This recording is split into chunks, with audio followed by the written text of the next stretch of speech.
Where do you begin? Where do you begin to define and encompass the delicate intricacies and unfathomable inner workings of a bunch of sportsmen unlike any other? Where do you begin to describe a team of mercurial unpredictability? There's just something about the Pakistan cricket team. The 1954 babes of cricket who upstaged England to firmly put Pakistan on the cricketing map. He's run out and Pakistan have won. A wondrous cricketing romance began. This was the time of the suave, the debonair, the time of silk scarves and brill cream. Led by Abdul Hafiz Kardar, the skipper, the father of Pakistan cricket. In Fazl Mahmood's oval heroics, Pakistan had found its hero. Over time, there would be others who would take up this mantle. Hanif Muhammad, the Little Master, he of 337 of the most obdurate runs, the wall that would not let up. There were victories, there were defeats, and as time went by, Pakistan carved out its own unique identity into the cricketing fraternity unlike any other. There were mavericks, and there were those who revived a dying art. There were those of the silky wrists and the studious game. There was a street fighter who showed that Pakistan was no longer afraid of being brave, and a six that was stamped into the nation's psyche forever. There were magicians of a supposed dark art, dark only because no one else yet knew how to conjure up such magic. And from there, a new breed of speed came. Speed merchants like nothing the world had ever seen. There was a leader, a captain, who made Pakistan believe they could conquer it all. And they did. The cornered tigers roared. Pakistan win the World Cup. They were champions, and they ruled the world. There were new heroes.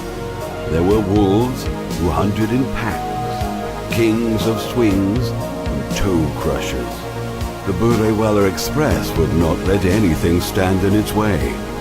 There were small wrists blazing records. There was a wall to steady it all. There was magic and guile.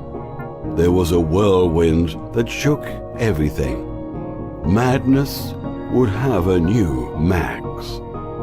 And there was a lightning bolt. The long line of fast bowlers had reached its crescendo in speed. A new sheriff was in town. There was lazy elegance, and there was brute force. There were sad, dark times, and yet there was strength within. There was exile, millions of eyes set upon barren arenas, yet there was strength again. There was resolve, there was sheer class and power of will. That he was not the chosen one would not stop him. And again from the ashes they would rise. Pakistan cricket would surge again and once again conquer the world. Big game, it's a leg by, who cares? Pakistan win this 2020 World Cup. There was belief, there was redemption. There was a magician, a caster of enchantment. There was a swift rise of a hero, and an even swifter fall. Icarus had flown too close to the sun. Yet it all continued. Alienated from home, this bunch of mercurial, volatile gladiators still marched on. There was the sage, a steady calm. There were vertigo-inducing highs and damning lows. Every bit like what Pakistan cricket is supposed to be. Yet it still goes on.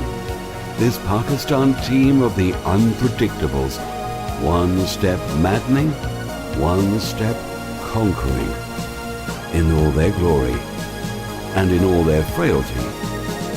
And so this beautiful theatre of wonderment would continue, every bit as gripping, every bit as enigmatic, every bit as vexing. There's just a certain kind of magic, a certain kind of maddening power. There's just something special about the Pakistan cricket team. Where do you begin to define the undefinables?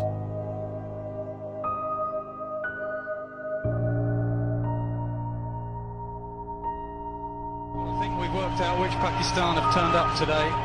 It's the one to be afraid of.